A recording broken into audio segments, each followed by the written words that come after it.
think one of the things that's useful is to orientate us with Tim's thinking, is to find out what he's against. And you're very much against a conception of philosophy that's linked with, say, Wittgenstein, and this idea of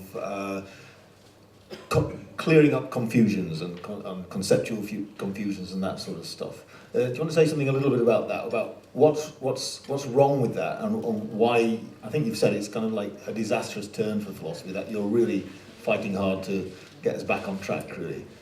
Yeah, so, I mean, of course, I don't think there's anything wrong just with clearing up confusions and clarifying things. I mean, that's something that has to be done in every branch of knowledge. It's not something that only philosophers do, and philosophers do a fair bit of it. What I object to is the idea that that's all that we do. That we're not trying to produce any positive knowledge. We're just trying to clear up confusions. I mean, one way of seeing that it's a rather problematic conception of philosophy is just to think, well, whose confusions are we clearing up? I mean, so one answer would be, well, we're clearing up other people's confusions. I mean, ordinary people's confusions, or scientists' confusions, or something like that. And then, I mean, that would suggest that the role of philosophers is to be something like Monty Python's Spanish Inquisition, that where we kind of burst in on people and catch them out in confusions, and then, well, I don't know, maybe not burn them at the stake, but anyway, clear up their confusion. And the thing is, I mean, of course, occasionally, I think it's true that the philosophers can help non-philosophers in getting clearer about things. But the idea that we're some kind of universal police force, enforcing clarity, it's not very realistic. I mean, most of the time, for example, scientists can clear up their own confusions, and I mean, they don't really need our help. I mean, another kind of picture of it is that philosophers are basically concerned just with clearing up confusions in philosophy, and but if that's all that philosophy does, it clear up its own confusions, then I mean, what's the point of having it in the first place? I mean, it's like if you went to some store for household gadgets, and one of the new things that they were advertising was a self-cleaner, and so you asked what it did, and the salesman explained that it cleaned itself, and then and it only costs £3,000, and then you said, well, so it cleans itself, and what then? Well, that's its job. It just cleans itself. I mean, who needs that? And if philosophy were just clarifying its own confusions, I mean, it would seem actually we'd be better off just junking the whole thing. So neither of those, is a completely satisfactory answer to the question whose confusions. And there's actually another aspect to it as well, which I don't like, because people who think that all philosophy does is clear up confusions, that it doesn't have any kind of positive theories or hypotheses of its own.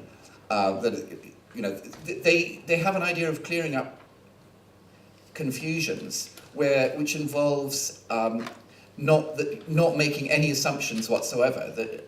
But that isn't possible. I mean, in order to do anything like clearing up confusions, you have to make some assumptions. I mean, typically people who are doing that kind of thing, they say, well, look, you might mean this or that, but neither of those works. But then they're assuming that you can't mean some third thing, and so in practice, this kind of idea of philosophy as just clearing up confusions is very dogmatic, because it doesn't really, by its own standards, it can't acknowledge that it's making assumptions, but it is making assumptions, and so as it were, it doesn't allow the assumptions behind its supposed clarifications to be recognised, let alone challenged. And I think when you look at how valuable kinds of clarification are achieved both inside philosophy and outside,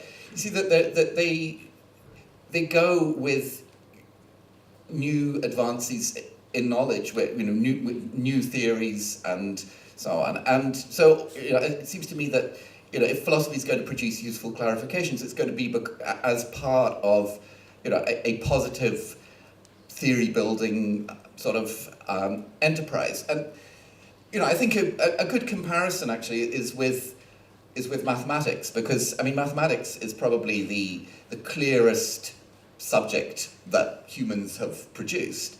But if you look at how mathematics is clear, you might think, well, that's because in mathematics you define everything, but you can't define everything, because if you can define one thing in terms of others, but and then you can define them in terms of other things. But sooner or later, that chain of definitions has to come to an end. And and when you look at mathematics, you see in its foundations, the sort of the first principles which mathematicians rely on when they're proving things.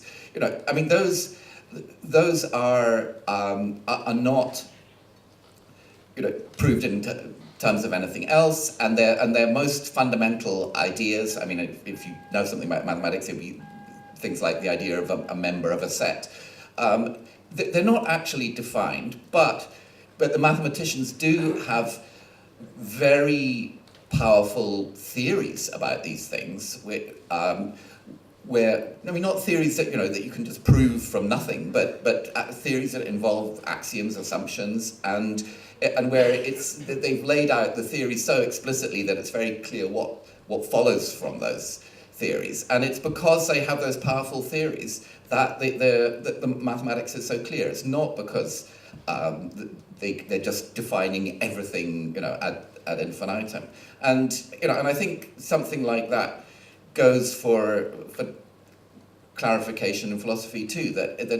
We can really only achieve deep kinds of clarification if we're also engaged in building theories and making hypotheses, and we're just open about that fact and don't pretend that we're doing nothing but clearing up confusions.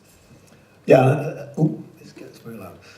Yes, I think though one of the things that some people who perhaps aren't in philosophy department stuff would still think that perhaps it's a descriptive. It is what philosophers are doing, even if, as you said, they shouldn't be doing that. But you dispute that as well, don't you? And somebody like David Lewis is an example that you use as a philosopher who's definitely not confused, but is producing something that, even though you don't go with it, is definitely not in that Wittgenstein picture. Do you want to just give people an example of what philosophers can come up with when they're doing the thing properly? Yeah. So, well, since you mentioned David Lewis, I could say one of his sort of signature theories, which is very controversial, but he made all sorts of interesting uses of it. David Lewis is famous for postulating that there are infinitely many possible worlds. That the world that we're in is our whole universe is only one of these. There are infinitely many others, and these are not just ideas of some possible state of affairs. They're actual concrete, or if you like, flesh and blood universes that are just as real as ours, but somehow other systems of space and time, but which are not connected to our system of space and time. He had a very elaborate theory of how this works, and then he used it to explain all sorts of phenomena, and particularly to explain things like the distinction between what's possible and what's impossible, and what's necessary, what's contingent, and so on. And this is not something that's totally unprecedented in philosophy. The idea of possible worlds goes back to the philosopher Leibniz in the 17th century, although, I mean, he thought of it in theistic terms, that possible worlds were, for him, they were something like ideas in the mind of God, and then, according to Leibniz, God chooses which of these ideas would be the best one to make real, and goes for it. But so, I mean, it's a kind of